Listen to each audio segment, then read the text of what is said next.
Mexico City, a powerful earthquake struck Mexico on Tuesday afternoon, toppling buildings, rattling the capital and sending people flooding into the streets for the second time in just 2 weeks. By night, nearly 140 people had been reported killed across the country, including scores in the state of Morelos, close to the epicenter of the quake, and dozens here in the capital, Mexico City.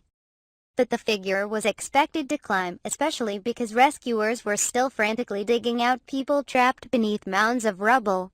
The earthquake hit shortly after 1 p.m. About 100 miles from Mexico City. It registered a preliminary magnitude of 7.1, causing heavy and prolonged shaking in the capital. More than 40 buildings and other structures in Mexico City collapsed, including at least 2 schools, officials said, crushing cars and trapping some people inside. Emergency workers and ordinary citizens raced to the site of downed office and apartment buildings, lifting rubble with their hands in an attempt to free anyone stuck underneath. Tuesday's earthquake struck on the 32nd anniversary of another major disaster, the 1985 quake that killed as many as 10,000 people in Mexico. It also came less than 2 weeks after the most powerful earthquake in Mexico in the century, an 8.1 magnitude quake that killed at least 90 people. Destroyed thousands of homes and was felt by tens of millions of people. Residents in Mexico City, having just experienced shaking from that quake, said the tremors on Tuesday were far worse. "It's like Sodom and Gomorrah, like God is angry at us," said Jorge Ortiz Diaz, 66, a government employee who was assisting with the rescues on Tuesday, his eyes filling with tears. "Now is the moment when solidarity begins." In parts of the city, the wreckage was evident immediately, including damage to the main airport. Shattered glass and the splintered edges of buildings spilled onto sidewalks. Nearly all residents of the capital remained outside even after the shaking had faded, fearful of returning to their buildings. In the neighborhood of Roma Norte, an entire office building collapsed. Rescuers scrambled to save people caught in the rubble. Several of the injured were whisked away in ambulances. Others lay on the ground covered in dust. An unknown number remained trapped or crushed inside. Talia Hernandez, 28, was on the second floor of the building, taking a tattoo class.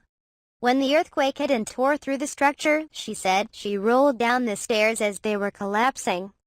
She managed to escape the building but broke her foot. "I can't believe I'm alive," she said, weeping and in shock as medics pulled shards of glass from her foot. Ms. Hernandez said other people had also managed to flee, but even the perimeter of the building remained dangerous.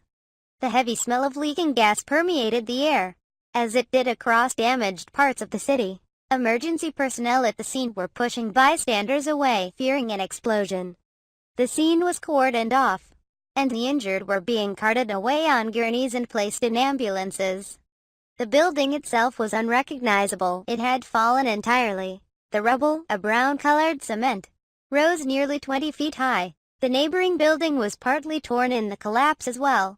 Angela Cota, 52, an administrative secretary who worked in the building on the first floor, said that, just as she and others were fleeing, parts of the building fell around them. They, too, managed to get out, but it was unclear how many people remained stuck beneath the rubble.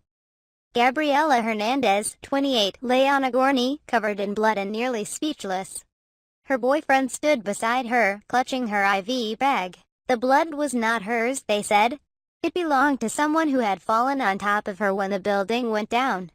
She said she had been on the 6th floor when it happened, yet managed to escape. The scene grew frantic as dozens of medical workers, police officers and firefighters shouted to see what people needed. They were hastily trying to make a pulley system to free people still trapped near the top of the rubble heap. Construction workers from a nearby site raced to the scene and lined up to help, bearing long wooden poles to help lift pieces of the structure.